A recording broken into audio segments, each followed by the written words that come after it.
Hello, I've done my presentation on Speedway Motorsports Incorporated. Start off with some basic history for you. It's a motorsports marketing and promotion company. Bruton Smith and Curtis Turner started the company in 1959 with the construction of Charlotte Motor Speedway. And as of today, they operate 8 major race tracks across the country. To continue with some more basic info, it is headquartered in Concord, North Carolina. Bruton Smith is the long-standing CEO. Some of the subsidiaries that it includes is U.S. Legend Cars, which provides affordable car solutions for people who want to start getting racing. It also started the Performance Racing Network, which provides radio coverage for races that are held at their track.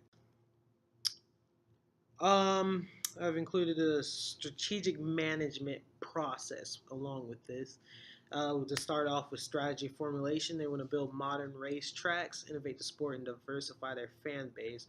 And to answer that, they've built bigger and better racetracks. They brought different things to the sport, and they placed their tracks strategically across the country. I've also included the PLC framework to start off with planning. They want to build some of the best racetracks in the United States. They also want to provide other amenities, some of which include luxury boxes, which helps fans get out of the sun. They have also provided fan experiences. I know at their Las Vegas location, they've started a neon garage where fans can actually go in the garages and see teams working on cars and meet with drivers and meet with the teams. They also want to hold other events from other organizations. Originally, when they started out, they only held NASCAR sanctioned events at their tracks. Now they've moved into other things as ARCA and IndyCar racing series. Moving on to organization, they want to use the already established network that they've already built. So essentially, what they would do is Bruton Smith would pretty much use his contacts to get the drivers there, and Curtis would pretty much get them on board to race at that track.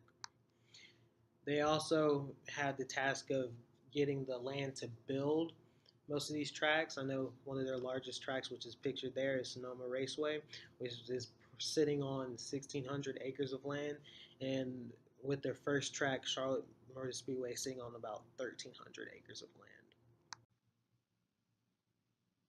Continuing on with leading, Smith and Turner had the relationship that one was the driver and one was the promoter, and to have to add a level playing field, they also established a board of directors.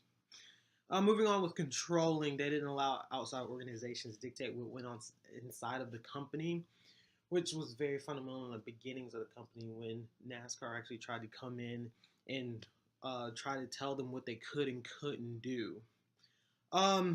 They also established a professional drivers union, which was formatted across different racing organizations.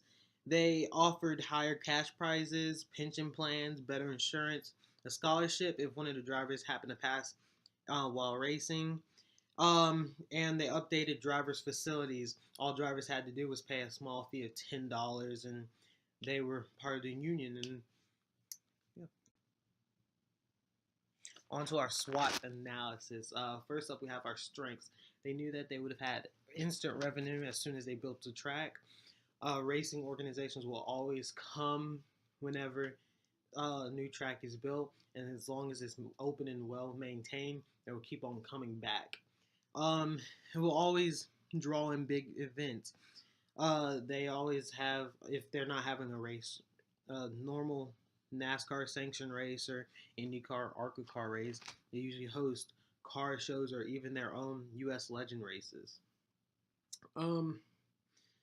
They're always drawing people in. Many of these, every single one of Speedway Motorsports Incorporated tracks have events, especially one in particular, is called Richard Petty Driving Experience, where regular people can get into a stock car and actually race on the track and race against other people for a small fee.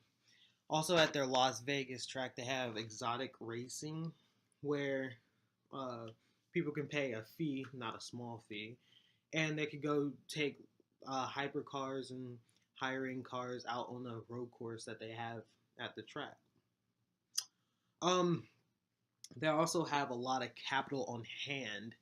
A good example of this was back in 2007 when Smith was building his drag strip right next to Charlotte Motor Speedway, and the city pretty much said, "Hey, we don't want this. Can you move it somewhere else?" And he said, "Sure, I can move it along with my racetrack, and I can move it to another part of Charlotte, get it done in 10 months with $350,000 that I have on hand." So this pretty much shows how much capital that they have on hand. Um, on to our weaknesses. They always have the possibility that a track can become abandoned. A great example of this is one of the tracks that they actually own, called North Wilkesboro Speedway in Wilkesboro, North Carolina.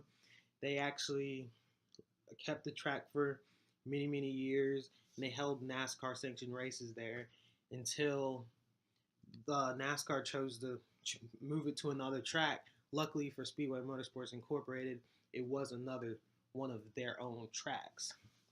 Then there's always the possibility of construction issues. A major one happened when NASCAR was building Charlotte Motor Speedway.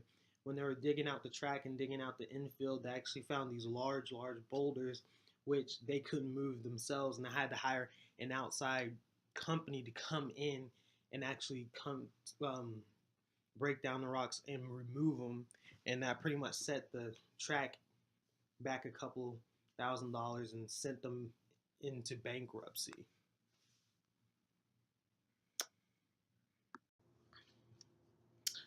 On to opportunities. There always be a need for better speedways, safer speedways.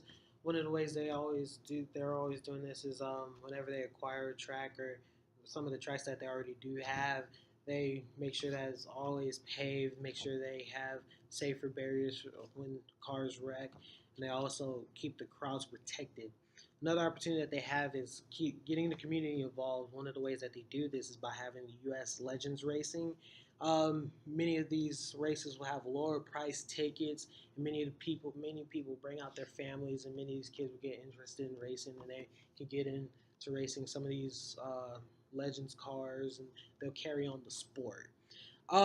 They also like to get involved with other local tracks. I know that at Charlotte Motor Speedway, they have another track in the same city named Concord Speedway, and where they have some of the lower level NASCAR races, and there they generate some revenue to help them generate some revenue by holding some of the legend races there whenever they don't have it at the big speedway.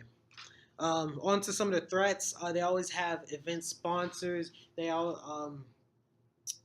have the possibility of them leaving or not wanting to go to their track. With the case of North Wilkesboro Speedway, they found better speedways, which thankfully was another one of their speedways. But you always don't want that possibility. They could always lose the community. Like I said before, back in 2007 when Smith was trying to build his drag strip, and they were in their issue a rise of noise. And he pretty much almost had a bully pulpit to have, and said I could just pretty much move it. He pretty much almost lost some of the community. However, they still have his back. They also have the threat of organizations building their own racetracks, and this can be seen in the early days of the company when NASCAR actually built their own track, which is known as Daytona. And however, they don't. This isn't a major threat due to most of these organizations not having the capital to pursue it as they did back in the early 1960s. This is the last slide. I thank you for listening.